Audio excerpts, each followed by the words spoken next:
What is up, Earthnoids and Spacenoids? I am just a simple Newtype, and in this episode, we are beginning our coverage of Gaia Gear Volume 4. Last volume, Metatron made it to Earth. Afranchi and Messer's team split up. They meet up only to once again engage with Maha. This time, Krishna is left behind and found once again by Ol. Metatron finds information on Maha, and Krishna betrays the team. So let's get into this.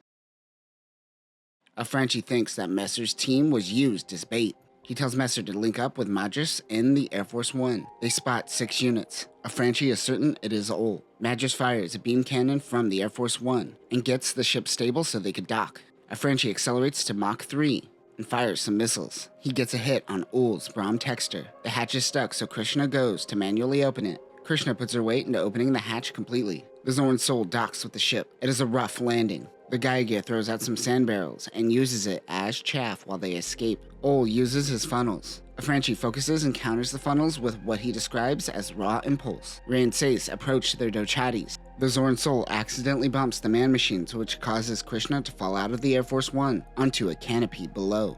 I guess they are super low to the ground. What luck. Everyone failed successfully in the worst docking process in Gundam history. Good job, everyone. Afranchi still feels Ol around him. He fires needle missiles. As predicted, Ol dodged right where Afranchi wants him. Ol is too slow to realize a beam saber is coming right towards his face. He slices through the Brahm Texter's wing verniers. Ol slips away along with the Geijisu. Afranchi regroups with the Air Force One. He returns to see the chaos in the hangar.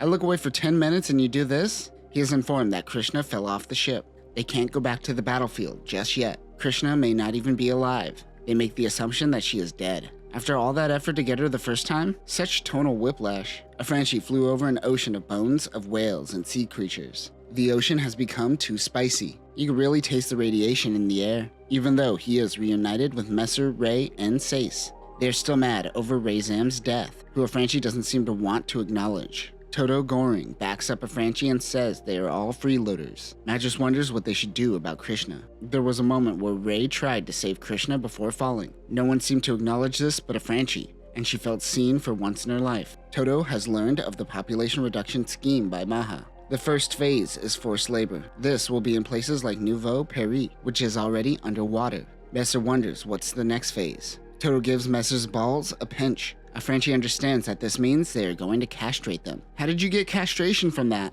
I thought he was just looking for a good time. Only women who can make soldiers can procreate. The final phase is getting rid of robots and automation. They aren't necessary when you have slaves. Much more cost-effective too. Jorn mentions that the Maha captain, Jargal, is obsessed with Richard Wagner, the composer. This is the first time Afranchi hears of this name. They plan on making Bavaria home to what he calls the Gaia Emperor. Several days later, Krishna wakes up. Where is she? She wonders. She is inside of a building. She doesn't see any security cameras. A female soldier feeds her some ham. Krishna tries to prod at who she is, but gets nothing. The female says she is actually free to leave. A caretaker outside tells her that this belongs to the Federation, specifically the Old Man Hunters, the predecessors to Maha. Krishna hears a loud noise. It is the Bushing Nug. The Bushing Nug is a large land vehicle used by Maha. It can carry 3 man-machine units. It uses caterpillar treads and utilizes hover capabilities, depending on the terrain. Ol Urian is driving the tank. He wonders why she didn't run.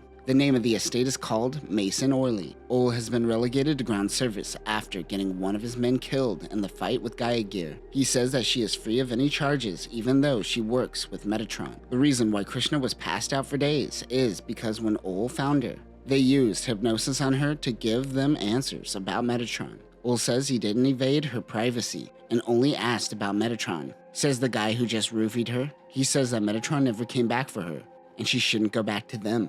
Ol tells Krishna about the Gaia Emperor plan that will fight against the colonies. He says that he can protect her. She decides to stay. Madras lands the Air Force One at Liège, Belgium. He and Kieran cover the ship in the forest using man-machines. He believes that the classism that he is seeing on Earth is going to extend into the colonies, and we are going to see a Dark Ages like no other. Joe and Madras took motorcycles towards the city of Liège to gather intelligence. They find a bar. Meanwhile, Kieran and Michelle understand that Earth is necessary for the freedoms of the Spacenoids, but both of them utterly hate it and don't mind the limitations of the colonies. It shows that you just gotta make slight nudges every generation. before you find yourself comfortable with your own prison. Madras hears music from a bar. Ray, Joe, and Sace are with him. They enter and are met with a man named Jacob, aiming a gun at them. They wonder how they survived if they aren't Maha allies. They want them to leave. Suddenly, old Urian enters. Madras pulls out his gun. He tells them that Krishna is alive. They flee while Madras pursues. A brawl breaks out in the bar. They spot Krishna, but she shoots at Joe. Ray was able to take out 2 men with Krishna. Joe has a minor wound. They all flee. Sace and Ray take the bikes back. Joe is on standby with the Dochati while Kieran comes in to help. A woman that goes by Ferris Demeen realizes that this town has been infiltrated by Maha, and they will probably have to evacuate. She helps with anti-Federation activities. The woman says that Metatron doesn't seem so bad. A spotlight brightens the city. Kieran notices the light and moves in fast. It is Ol in the Brahm Texter. He is in low altitude searching for something. Missiles hit a building near the Brahm Texter. Kieran fires another missile and hits the man-machine's shoulder. Monosky particles flood the area. Sace notes that the Brahm Texter is the mobile suit that killed Rayzem. The real reason they returned to Metatron is to avenge their homie. Kieran and Ol's fight ends in a stalemate. He jumps up to see from above. He spots a light and fires. It actually hits something. Ultimately, both flee without confirming any kills. Ol lands his Brahm Texter near the bushing Nug. He takes out his anger on his soldiers. Ol notes that most soldiers are just cogs in a machine these days. Krishna meets up with Ol. They note that something has landed in the north.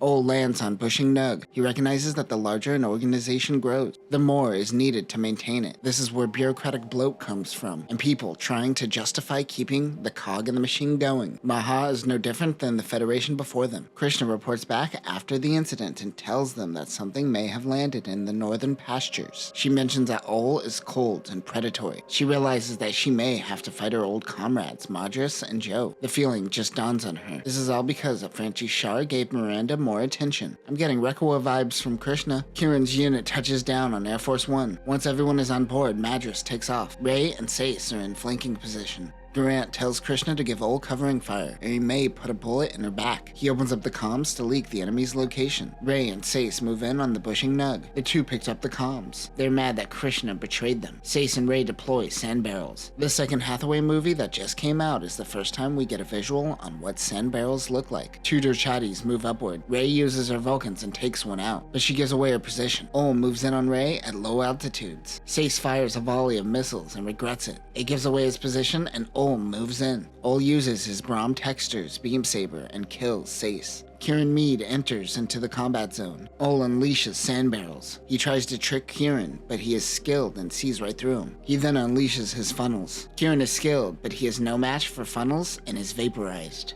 The funnels hit Kieran's reactor, causing a mini-nuke to go off. The ruins of Liège are decimated by the blast. The Air Force crew wonders what Franchi is doing. Europe is apparently relatively lawless. The bushing Nug begins attacking the Air Force One. Joe fires missiles. An M-barrier activates at the last moment, protecting the bushing Nug from missiles. Ol regroups with his wingman, Gamian. Krishna thinks she is just another cog in Ol's machine. They move in on Ray and shoot her down. She tries to eject, but it isn't working. Meanwhile, in the sky, Air Force One is shot and is going down. They cut the engines and crash land near the forest. Ferris and Jacob head towards the Air Force crash. They note that if the ship's reactor goes off, they will be instantly vaporized. Madras cut the engines, luckily. Ferris calls out for Madras. He shoots a warning shot before realizing they are allies. Madras, Joe, and Michelle are barely hanging in there. Joe blames this on Franchi, who arrived too late to save Sace and Kieran. He says that his affinity towards Gaia Gear and the Psychomu is getting in the way of the bigger picture. Rather than watching from space, Franchi feels the need to be on the ground if he truly wants to help. The man-machines descend to the forest. Franchi uses his intuition to sense that Ol is nearby. He evades an attack. Ol finds the downed Dochati cockpit core from earlier and uses it as a shield. He then throws the core at Franchi while firing missiles. Gaia Gear dodges and pries open the core. Franchi gets Ray out of the cockpit. She tells them Sace and Kieran were killed. The two meet up with Madras and the others. They need to meet up with Air Force 2. Ray also needs help. Jacob says, I'm a chiropractor. That's essentially a doctor. Everyone looks at him and says, nah, Franchi also learns of Krishna's betrayals. Things are looking bad for Metatron at the moment. Franchi blames a lot of this on himself. The team meets with Air Force 2 and creates a camp to get some rest. He feels hatred towards Krishna. Jacob is helping Ray nearby. Miranda was left on board the Mother Metatron. Frenchie's getting a little horny. Ray approaches his tent. She wants a sitrep. After hearing of the events, Ray slaps Frenchie for getting her friends killed. As she cries over Sace and Rayzam, Frenchie gets some rest. Jacob and Ferris have a conversation about Newtypes by the campfire. The team discusses battle tactics. Frenchie wants to bombard Maha and Nouveau Paris. This will cause excess damage, and Ferris and Michelle don't like the idea. Madras thinks that Kieran and Sace's death would be for nothing if they went with this approach. Frenchie thinks this is necessary, however. They confirm with Mother Metatron. Air Force 3 will serve as a second wave after the bombardment. Frenchie tells Ferris and her people to get back behind the blast zone. He wants her people to also help retrieve any downed pilots. There is some sexy stuff happening between Madras and Ferris. Frenchie wonders what's Krishna's plan. He thinks about being a clone of Shar, but living life with Gabasu and Everly Keys is what makes him who he is. He is snapped back to reality when Air Force 3 arrives. Miranda is on the ship. She lets Frenchie know that the admirals aren't exactly supporting his bombardment plan, so they plan on surrendering Mother Metatron to the Federation. They are also only receiving 1 Joe Chatty instead of 3 like they asked for. He still intends to go through with the mission knowing this intel. However, he doesn't tell Madras, who is a Metatron loyalist. On the Bushing Nug, Krishna thinks that Metatron will use missiles on their next attack. They make their way to Nouveau Paris. Captain Dargle tells everyone to get some rest. Ul and Krishna have a conversation while resting after Maha begins their invasion of Earth. They will cull the weak. That's when they will turn to forced labor and then gas them. They have to protect that elite class on Earth. He thinks that it is actually Metatron who are the ones who are trying to bring forth white supremacy, and they were simply using Krishna for her needs. Ul says, "All this racism is making me sleepy. Good night." Krishna cries because she has to fire on her friends. Suddenly, shouts ring out. Missiles are beginning to descend on Nouveau Paris. The area is decimated. Metatron chose not to use nukes during this bombardment. Dargle made it to the Geijisu before the bombs went off. Dargle greatly underestimated Metatron. He orders Sumnau Aban and Marisa Najis to provide aid. Frenchie reflects on the old guard of Metatron and how they back out once conflict actually happens. The old men in space never fully understood the meaning of their actions and just patted each other on the back. For Metatron to create an impact, it has to complete its goal and go away. Organizations lead to bureaucratic bloat, so once Metatron is finished with their last mission, it will dissolve and be no more. Messer's men refer to Frenchie as Af to make fun of him. Why did he hire these street thugs again? They are holding the Western Line during the second wave. While the Air Force 2 moves in to support Gaia Gear, Ray thinks the idealism of man leads to constant factions, and with it, wars. The Air Force 2 preps for backup. After looking at the destruction, he realizes this probably wasn't the best idea. Thinking of this makes him believe that he isn't like Shar. He blames himself, but also blames Maha's privatization of Earth. 5 man machines approach, followed by tracer rounds. They pull up and evade. They have to wait for Messer's unit to arrive. Wando Chadi takes down a Gusa. Air Force 2 is overhead. They meet up with Messer. Now they must wait for Air Force 3. Looking at the ruins, Miranda thinks that they are trying to rebuild in Europe. Now they will have to work with Hong Kong Maha. Everyone confronts Afranchi and demands a funeral for Sace and Rayzon, and they want to do something about Krishna. Unlike before, he is hesitant. Messer, frustrated with him, slaps Afranchi. It takes Afranchi to say that he is willing to die in Gaia Gear to get things done before the team is back on board. Bushing Nug heads towards Nouveau Paris. Krishna doesn't like Ul's attitude and feels like she is being used. "Oh my god, you said this already, Tomino. We're going in circles here." They only have 3 of the 5 Air Force ships. Afranchi is once again wondering what went wrong with Krishna. Volume 4 should just be called Tomino Stalls for Time. Krishna tries to say farewell to Ul, and we get the same internal conflict once again. Afranchi notes that Messer is more attuned to the Zoran soul than he is to Gaia Gear. Messer tells him that man machines are crossing the Adriatic. Gaia Gear dives down as Minovsky particles rise. He creates a shockwave. Messer spots an unknown man machine. He fires a barrage on the Hong Kong Maha squad. Afranchi can sense a few comrades that were shot down. For once, he feels fear. He fires 1 funnel, then a second, and gets a direct hit on the enemy man machine. Afranchi is fighting against Zhang Wenfu and his squad of Ged Geese. You know Gaia Gear has the most metal mobile suits, but then their names make you go, eh. The Ged's Geese is a high-performance man machine developed for the Manhunters. It is implied that this is a descendant of the O. This uses both heavy-use weapons and Newtype weapons. The unit was intended to be mass-produced. This has the special cycle reactor, which is a type of eye field that can reabsorb beam energy. allowing for rapid recharge. It also has the M barrier like the Zorn Soul. Weapons include the beam launcher, a pair of beam sabers, a beam cannon linked to the Earth cycle reactor,